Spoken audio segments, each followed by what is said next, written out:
Ethan shifted the cardboard coffee tray from one hand to the other, careful not to spill as he stepped out onto the crowded Manhattan sidewalk. The morning rush was in full swing, honking taxis, hurried footsteps, and voices blending into the city's endless rhythm.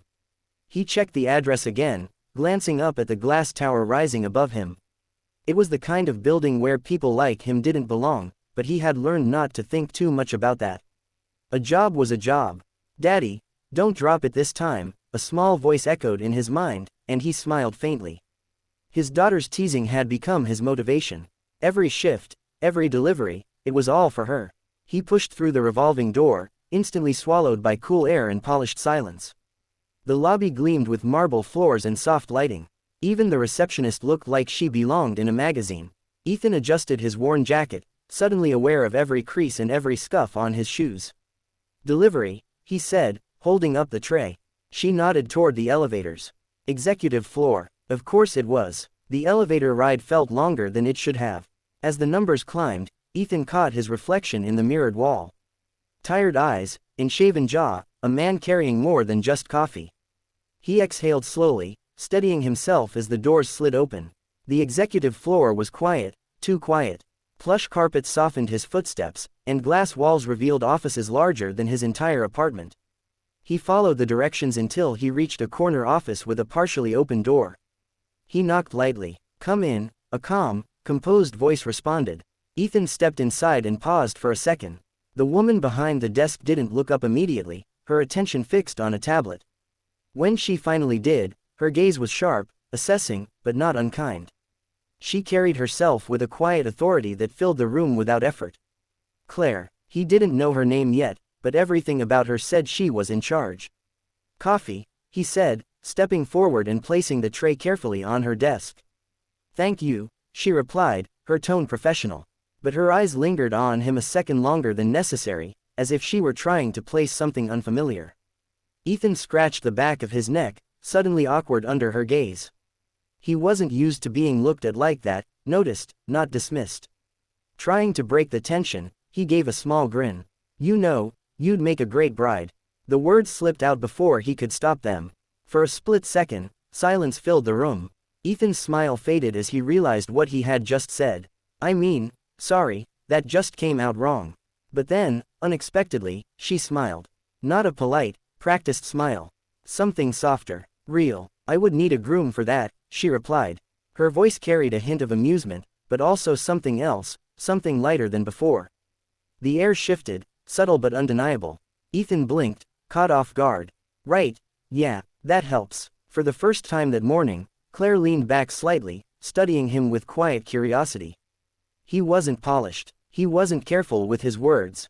And yet, there was no pretense in him, no performance. Just honesty. Ethan cleared his throat, stepping back. "Well, I should get going." But neither of them moved right away. For a brief moment, the noise of the city felt miles away, replaced by an unexpected stillness, two completely different worlds brushing against each other in the most ordinary, accidental way. And neither of them quite understood why it lingered. Ethan stood outside the same glass tower, his hands tucked into his jacket pockets, staring up like he had the first time.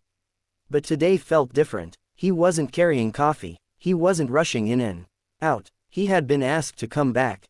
That alone didn't make sense. He checked the message again on his phone, short, direct, and signed with a name he now recognized. Claire. Must be a mistake, he muttered under his breath, though something in him knew it wasn't. Inside, the lobby felt just as polished, just as distant. The receptionist looked up, and this time her expression shifted the moment she saw his name on the screen. "They're expecting you," she said. Ethan hesitated for half a second before nodding. Expecting him. That was new. The elevator ride felt quieter than before, heavier somehow. Without the distraction of balancing a delivery, his thoughts filled the space. He thought about turning back, about how out of place he had felt the last time. But the doors opened before he could act on it. The executive floor greeted him with the same muted calm. Only this time, he wasn't just passing through. He reached the corner office and paused, his hand hovering near the door. Then he knocked. "Come in." Her voice was the same, steady, composed, but he noticed it more now. Claire was standing by the window when he entered, the city stretching endlessly behind her. For a moment, she didn't turn around. It gave him time to take in the room again, to notice details he had missed before, the framed certificates, the quiet order of everything, the sense that every inch had purpose. "You came," she said, finally turning to face him. "You called," he replied, a hint of uncertainty slipping through. A faint smile touched her lips, brief but genuine. "Fair enough." She gestured toward a chair. Ethan sat, his posture stiff, unsure where to put his hands. This wasn't his world, and it showed. Claire walked back to her desk but didn't sit immediately. Instead, she studied him again, like she had the first time, only now there was intention behind it. "I'll get straight to the point," she said. "I'm starting something new, a foundation." Ethan blinked. That wasn't what he expected. "It's still in its early stages," she continued. "But I need someone to help build it. Someone who understands people. Someone who doesn't see everything as a transaction." Ethan let out a quiet, almost disbelieving laugh. "And you think that's me?" "I know it is." Her answer came too quickly to doubt. He shifted in his seat, shaking his head. "You don't even know me." "I know enough," she said calmly. "You showed up early. You didn't complain. You treated me like a person, not a title. And you said exactly what you thought, even when you shouldn't have." That last part carried the slightest hint of humor. Ethan looked down for a moment, absorbing her words. No one had ever listed his flaws like they were strengths. This isn't my field," he admitted. "I don't have experience with anything like that." Claire finally took her seat, folding her hands lightly on the desk. "Experience can be taught, character can't." The room fell quiet. Ethan leaned back slightly, exhaling. Part of him wanted to say no, to return to what he understood, to what was safe. But another part, quieter and harder to ignore, was pulling him forward. "And if I mess it up?" he asked. Claire held his gaze, unwavering. "Then we fix it, not you. We." That single word settled somewhere deeper than he expected. Ethan looked around the office again, then back at her. The distance between their worlds was still there, clear as ever. But it didn't feel as impossible as it had before. "Why me?" he asked one last time. Claire paused, just briefly.